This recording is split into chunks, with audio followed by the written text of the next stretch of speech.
And we were talking about sort of, 4 examples of the avenues that are being unlocked through this report and the recommendations.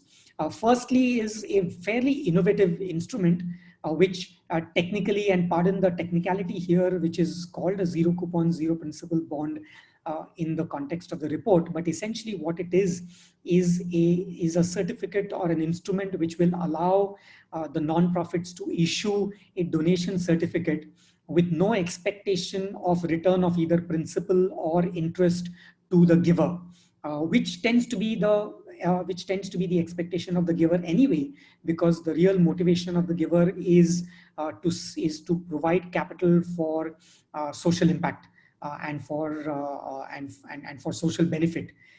The other examples, other sort of avenues for enabling access to capital are mutual funds, and this is an area where a significant amount of spotlight can be given. There are some very good examples in the past. For example, the HDFC Cancer Fund, which was launched and saw some good interest. The Social Venture Fund as a vehicle, which is basically an alternate investment fund, where for which regulations already exist. I think this requires a little bit of tweaking, and we have recommended some of the tweaks and ironing out of wrinkles in the regulations to make social venture funds even more attractive than they are today. And then some examples of pay for success bonds, impact bonds, examples being the Educate Girls Development Impact Bond.